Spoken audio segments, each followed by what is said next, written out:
Good morning, my name is Pierre Bissonnette and I'm an outreach pastor. I would like to deliver to you a message entitled, A Compel Outreach with Love. But before I start into the message completely, I would like to tell you a story, a true story. A story that took place here in Harrisburg at the Life Center Church. I outreach to the homeless and we prepare a big banquet, a big dinner, a Christmas dinner for the homeless. And there's a lot of preparation. People sign in to cook a special item in the meal.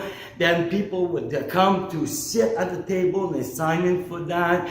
There was preparation for the table, for arranging everything, the decoration, buying them. And plus I had to prepare a small sermonette, if you would say, that I wanted to deliver. And then the day 3 weeks before, or even more, 4 weeks before, I went out there and I told them about this big dinner. And I was trying to compel them to come in to this dinner. I would say things like, hey, come to the dinner. It's going to be great. And they would go, okay. And they were happy, wanted to come. That day of the dinner, we opened the doors and a half hour passed by and only one person come. Maybe 15, 20 minutes later, another person come and that stopped. And then I started thinking, why? And I could only imagine a couple excuses. One was, it was Welfare Week. And Welfare Week, people disappear and they go do whatever they do. And the second reason that I could see why was it was raining. So a group of people with me got together and we went out in the street to try to compel them to come in.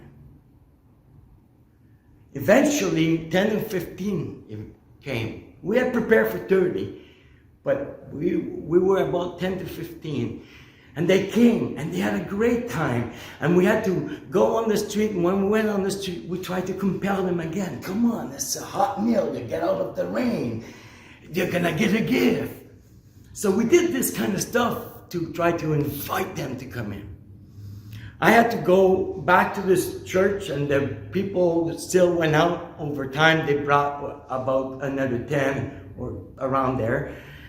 And then we had the dinner, we had a great time. Some even stayed for the message.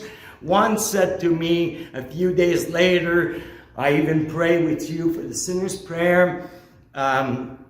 So it was a great success when we think about it. People were coming in and they enjoyed themselves. Now the text that I chose today is Luke 14, verse 15 to 24. So if you got your Bible, take it and follow on with me. This is the parable of the great banquet. When one of those at the table with him heard this, he said to Jesus, "Blessed is the one who will eat the feast of the kingdom of God." Jesus replied, "A certain man was preparing a great banquet and invited many guests. At the time of the banquet, he sent his servant and tell those who had been invited, 'Come, for everything is now ready.' But they all alike began to make excuses. The first said, 'I just bought a field and I must go see it. Please excuse me.' The other one said, 'I just bought 5 ox and yokes and I am on my way to try them out. Please excuse me.' Still another said, 'I just got married. I can't come.' The servant came back and reported this to his master. Then the owner of the house became angry and ordered his servant, 'Go quickly in the street, the alley of the town, and bring in the poor, the crippled, the blind, and the lame.' 'Sir,' the servant said, 'what you have ordered has been done, but there's still room.' Then the master told his servant, 'Go out on the road and the country lane and compel them to come in, so that my house will be full. I tell you, not one of those who were invited will get to taste my banquet.'" The story is about this banquet. And we see the development. And verse 15, these guys talk about, blessed the one who will eat the banquet of kingdom of heaven. Well, the Jewish people had a mental picture of the Messianic banquet. It was in them. They kind of saw this. And this guy is actually referring to the Jews when he's talking about blessed is the one. He's talking about blessed is the Jews, if you would say that way. And Jesus starts about the banquet. And he says the word invite. And the word invite in Greek is kalem, to call. So we actually could say the parable of the host who call. Because it's about calling and we receive the call and we accept the invitation. But the way it works in terms of the way that Jewish people would do such thing, they would say to their friend, hey, listen, I'm doing a great banquet. But they didn't say a time, a day, or a place. Well, the place was their place, but a time and a day. So the guy would go maybe at the synagogue, and outside the synagogue talk to his friend, I'm doing a good banquet, you're invited. And maybe someone would say, yeah, I don't know if I can. So they would maybe the host would go, come on, this is going to be a great banquet. This is going to be good.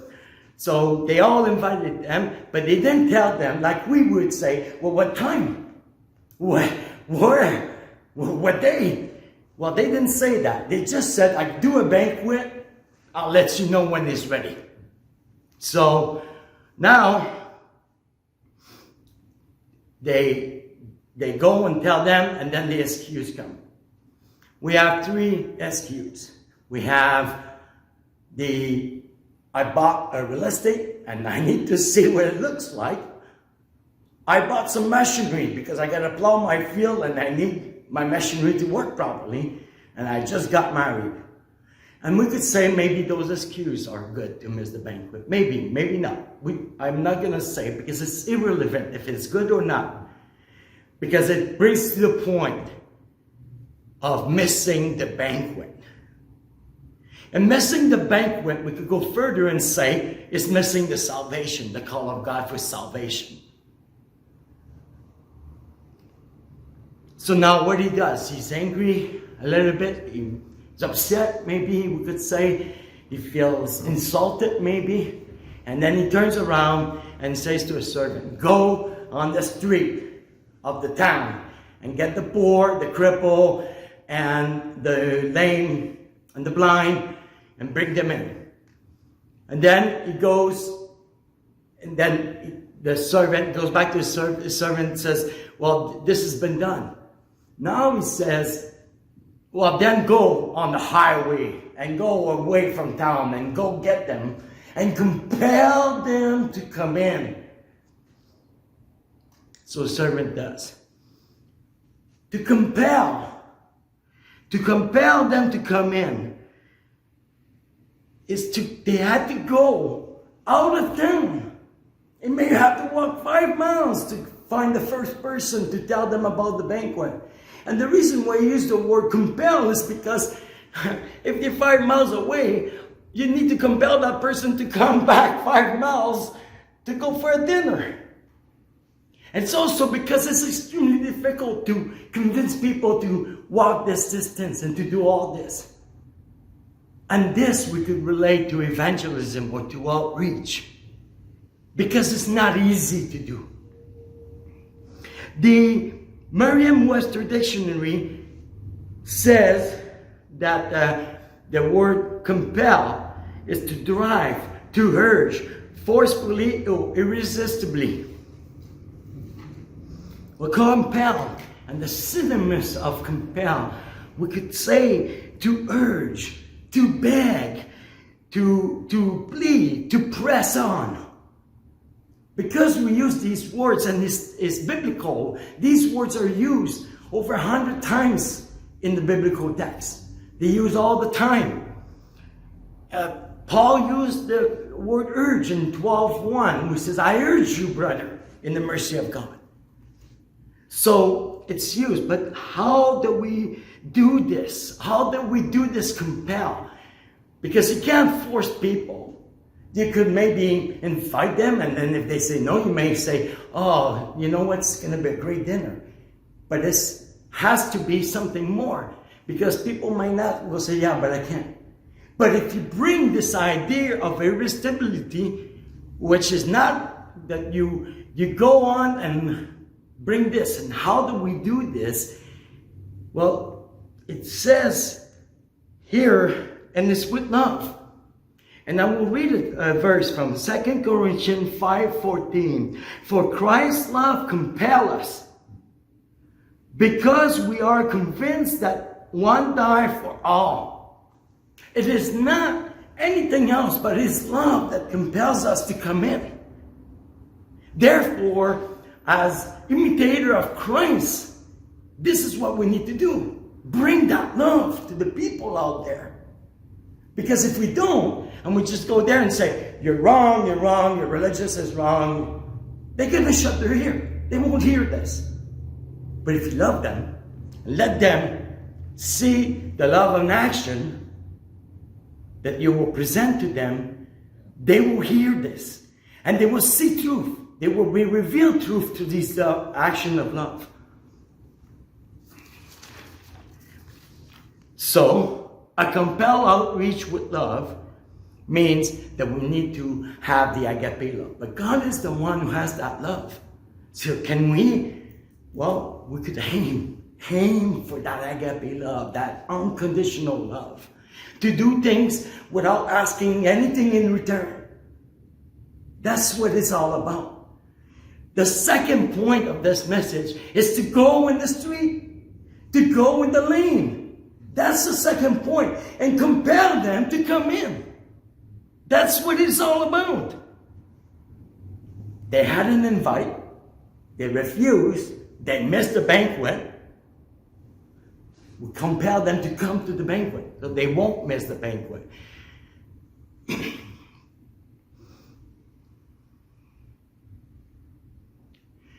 This idea of going on the street is this. First, from what John says in 1 John 3:18, he says, "Dear children, let us not love with word or speech, but with action, and then in truth." Meaning that while we're doing this action of love, we will compel them to come in because they will see truth through those actions. So that compelling is to do with, it's more about how do we do this evangelism? How do we go out to talk to people and stay within what I call an holistic approach? And the holistic approach is not to refuse to talk about Jesus. It's nothing to do with this. But it's to meet people exactly where they are. Where they are, that's where we need to start. Because if we go there and say, accept Jesus, sinner's prayer, we're going to lose them. And if we lose them, it's going to be even harder to turn this around. So the important part is this, is to do action of love. And to act as if this is this. So, let me tell you a story about an event that took place.